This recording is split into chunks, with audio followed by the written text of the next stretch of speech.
வணக்கம் நண்பர்களே. அமெரிக்கால பெடரல் கவர்மெண்ட் எம்ப்ளாயிஸுக்கு சேலரி கொடுக்கறதுக்கான அந்த சேலரி பில் அப்ரூவ் ஆகாததுனால பல லட்சக்கணக்கான கவர்மெண்ட் எம்ப்ளாயிஸ் வேலைக்கு வரல. அவங்க அந்த பல லட்சக்கணக்கான எம்ப்ளாயிஸுக்கு சம்பளம் கொடுக்கறதுக்கான பே பில் அமெரிக்கன் காங்கிரஸ்லயும் செனட்லயும் அப்ரூவ் ஆகணும். அந்த பில் அப்ரூவ் ஆகாத காரணத்தினால அவங்களுக்கு அமெரிக்க கவர்மெண்டால சம்பளம் கொடுக்க முடியல.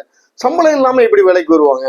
இந்த காரணத்தினால அந்த அமெரிக்கன் பெடரல் எம்ப்ளாயிஸ் லட்சக்கணக்கான பேர் வேலைக்கு வரல. இப்படி வராத காரணத்தினால பல துறைகள் அமெரிக்கால ஸ்ட்ரக் ஆகி நிக்குது.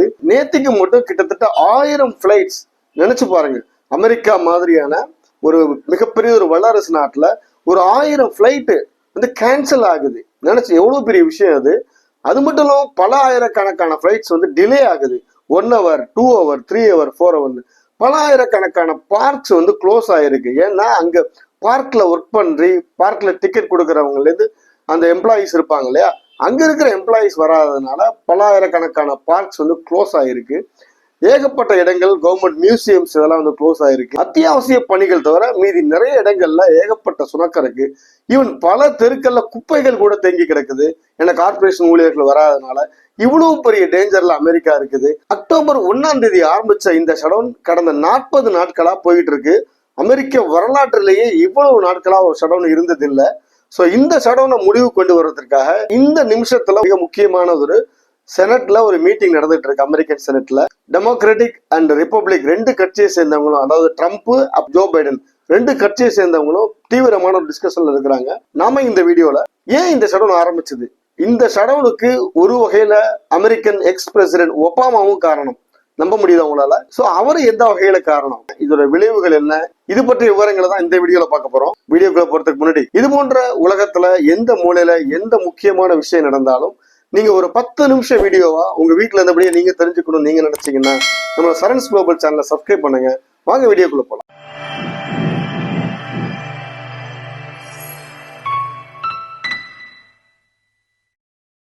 இந்த ஷடவுனுக்கான மிக முக்கியமான காரணம் என்னன்னு கேட்டீங்கன்னா, அமெரிக்கால 2 பெரிய கட்சி இருக்குங்க. ஒன்னு டெமோக்ராட்டிக், இன்னொன்னு ரிப்பப்ளிக். டெமோக்ராட்டிக்ன்றது பழைய பிரசிடென்ட் ஜோ பைடனோட கட்சி. ரிப்பப்ளிக்ன்றது இப்ப இருக்கிற பிரசிடென்ட் டொனால்ட் ட்ரம்ப்போட கட்சி. ஒவ்வொரு வருஷமும் அமெரிக்கால அங்க இருக்கிற காங்கிரஸ் செனட் சபையில அவங்க என்ன பண்ணுவாங்கன்னா எக்ஸ்பென்ஸ் பில்ல பாஸ் பண்ணணும்.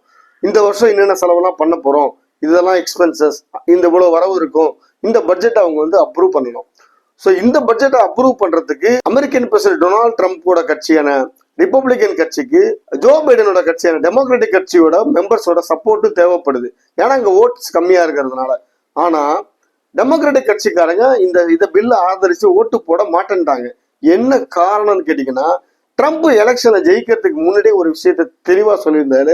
எலெக்ஷன் கேம்பெயின் அப்பவே ஒபாமா கேர் அப்படின்ற ஒரு மிகப்பெரிய ஒரு திட்டத்தை அமெரிக்கால ex president Barack Obama introduce பண்ணி பெரிய அளவுல மக்கள் மத்தியில ரீச் ஆயிருந்தது.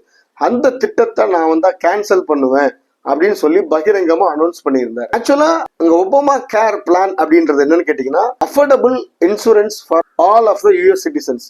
அமெரிக்காவில் இருக்கக்கூடிய ஈவன் எல்லா ஏழைகளுக்குமே இன்சூரன்ஸ் இல்லாம யாருமே இருக்கக்கூடாது, ஹெல்த் இன்சூரன்ஸ் இல்லாம பர்டிகுலரா இருக்கக்கூடாதுன்றதுல அந்த நோக்கத்துல அந்த திட்டத்தை கொண்டு வந்தாரு. அந்த திட்டத்துல பல கோடிக்கணக்கு அமெரிக்க ஏழைகளுக்கு இலவசமா இன்சூரன்ஸ் பிரீமியமும் வருஷம் அமெரிக்கன் கவர்மெண்ட் பே பண்ற மாதிரி ஒரு திட்டம் இருந்தது.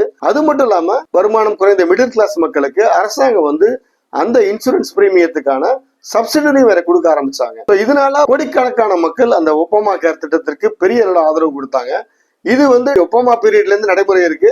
ட்ரம்ப் என்ன பண்ணாரு, எலெக்ஷன் கேம்பெயின் அப்போ நான் இந்த திட்டத்தை ரத்து பண்ணிடுவேன், இந்த திட்டத்துல ஏகப்பட்ட குளறுபடிகள் இருக்கு, இந்த திட்டத்தால அரசாங்கத்துக்கு பல கோடிக்கணக்கான பில்லியன் கணக்கான டாலர்கள் நஷ்டமாகுது, சோ அதனால இந்த திட்டத்தை நான் க்ளோஸ் பண்ண போறேன்னு சொல்லி பகிரங்கமா அனௌன்ஸ் பண்ணாரு. இப்ப இந்த செனட் சபையில இந்த வருஷம் எக்ஸ்பென்ஸ் பட்ஜெட்ல அந்த ஒபாமா கேர் பிளானுக்கான எக்ஸ்பென்சஸ் அவர் அப்ரூவ் பண்ணல. டொனால்ட் ட்ரம்ப் என்ன பண்ணாரு, ஒபாமா கேர் திட்டத்தை கேன்சல் பண்ற மாதிரி ஒரு பிளானை கொண்டு வந்தார். சோ இதை ஜோ பைடன் கட்சிக்காரங்க ஏத்துக்கல. இதனால மக்கள் பெரிய அளவுல பாதிக்கப்படுவாங்க. அமெரிக்கால மெடிக்கல் இன்சூரன்ஸ் இல்லாம வாழவே முடியாது. ஏன்னா சாதாரணமான இன்சூரன்ஸ் இல்லாம ஒரு டாக்டரோட அப்பாயின்மெண்ட் கிடைக்கிறது ரொம்ப கஷ்டம். அப்படியே கிடைச்சாலும் அந்த ஃபீஸை பே பண்றதுக்கு ஏறக்குறைய அவங்க சொத்துல பாதிக்கு கூட விற்க வேண்டியிருக்கும். அந்த அளவுக்கு எக்கச்சக்கமான ஃபீஸ் இருக்கும். ஸோ அதனால அமெரிக்கால ஹெல்த் இன்சூரன்ஸ் இருக்காம உயிர் வாழ்றது ரொம்ப ரொம்ப ரொம்ப கஷ்டமான ஒரு விஷயம். ஸோ அதனால ஒபாமா கட்சிக்காரங்க என்ன சொல்றாங்கன்னு கேட்டீங்கன்னா, பல கோடிக்கணக்கான மக்களுக்கு இலவச இன்சூரன்ஸ் கொடுக்குற இந்த ஸ்கீமை நாங்க கேன்சல் பண்ணதை நாங்க ஒத்துக்க முடியாதுன்னு ஒத்த காலில் நிக்கிறாங்க.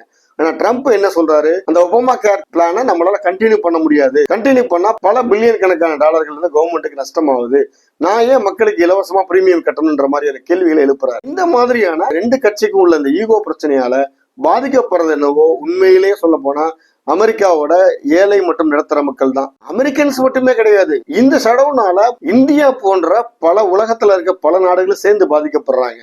ஏன்னா அமெரிக்காவோட பிளைட்ஸ் கேன்சல் ஆனிச்சுன்னா அங்க டூரிஸ்ட் போயிருக்க மற்ற வெளிநாட்டுக்காரங்க அவங்களோட டிராவல் பாதிக்கப்படும். பிளைட்ஸ் திடீர்னு கேன்சல் ஆனா அவங்க டிராவல் பிளான் மாற்றி அமைக்க வேண்டியிருக்கும். விசா நடைமுறைகள் லேட் ஆச்சுன்னா பல பிரச்சனைகள். இப்படி அமெரிக்காவில் ஏற்பட்ட இந்த ஷடவுனால அமெரிக்கா மட்டுமே பாதிக்கப்படல, ஒட்டுமொத்த உலகத்திலையும் ஏதோ ஒரு வகையில பாதிப்பு இருக்கத்தான் செய்யுது. இந்த ஷடவுனை முடிவு கொண்டு வரதுக்கு ட்ரம்ப் கட்சிக்காரங்க என்ன சொல்றாங்கன்னு கேட்டீங்கன்னா, எக்ஸ்பென்ஸ் பில்லை நம்ம வந்து பாஸ் பண்ண விடுங்க, நம்ம அந்த ஹெல்த் கேர் திட்டத்தை அப்புறமா பேசி தீர்க்கலாம்னு சொல்றாங்க. பட் அதுக்கு ஜோ பைடன் கட்சிக்காரங்க ஒத்துக்க மாட்டேன்றாங்க. எக்ஸ்பென்ஸ் பில் பாஸ் ஆனிச்சுன்னா அதுக்கப்புறம் வந்து நம்ம கையை விட்டு பிடி போயிடும், ஒபாமா கேர் திட்டத்தை நிரந்தரமா இழுத்து மூடிடுவாங்க, அந்த பயம் வந்து ஜோ பைடன் கட்சிக்காரங்களுக்கு இருக்கு. ஸோ அதனால இந்த பிரச்சனை ஒருத்தருக்கு ஒருத்தர் விட்டு கொடுக்காம ஈகோ பிரச்சனை இழுத்துக்கிட்டே போயிட்டு இருக்கு. இந்த ஷட்டவுனோட எஃபெக்ட் வந்து மக்கள் மத்தியில பெரிய அளவுல ஒரு பாதிப்பை ஏற்படுத்தி இருக்கு. 2-3 நாளுக்கு முன்னாடி கூட நியூயார்க் மே எலெக்ஷன் ரிசல்ட் வந்துச்சு இல்லையா, அதுல ட்ரம்போட கட்சிக்காரர் ஜோரான் மம்தானி வந்து 51% வாக்குகள் பெற்று வந்து தோக்கடிச்சிருந்தாரு. இதுக்கு ஒரு காரணமா வந்து ட்ரம்ப் சொன்ன விஷயம், இந்த ஷடவுனையும் ஒரு காரணமா சொன்னாரு. பெடரல் கவர்மெண்ட் ஷடவுன் இருக்கிறதுனால மக்கள் வந்து அரசாங்கத்துக்கு எதிராக ஓட்டு போட்டுறாங்கன்னு சொல்லி இதையும் ஒரு காரணமா வந்து டொனால்ட் ட்ரம்ப் சொன்னாரு. உண்மையை சொல்ல போனா அரசாங்கத்துல இது மாதிரியான ஒரு முடக்கம் இருக்கிறப்போ மக்கள் வந்து பொதுவா வந்து அரசாங்கத்தின் மேலதான் கோவப்படுவாங்க. ஸோ இப்ப ட்ரம்ப் மேலதான் மக்களோட கோபம் ஆட்டோமேட்டிக்கா அதிகமாகும். ஸோ இதை ட்ரம்ப் வந்து புரிஞ்சுக்கிட்டு இறங்கி வர மாதிரி தெரியல. இந்த வீடியோ உங்களுக்கு பிடிச்சிருந்தா லைக் பண்ணுங்க, கமெண்ட் பண்ணுங்க, ஷேர் பண்ணுங்க. இந்த வீடியோ முடிவில் உங்ககிட்ட நான் கேட்க வேண்டிய ஒரே ஒரு கேள்வி என்னன்னு கேட்டீங்கன்னா, இந்த அமெரிக்கன் ஷட்டவுன் 40 நாட்கள் நடந்த இந்த அமெரிக்கன் ஷட்டவுனுக்கு மிக முக்கியமான காரணமா யாரும் நினைக்கிறீங்க? டொனால்ட் ட்ரம்போட பிடிவாதம் நினைக்கிறீங்களா, இல்ல எதிர்கட்சியோட பிடிவாதம் நினைக்கிறீங்களா? உங்களோட கருத்துக்களை கமெண்ட்டை சொல்லுங்க. மீண்டும் மற்றொரு வீடியோவில் சந்திக்கலாம். நன்றி, வணக்கம்.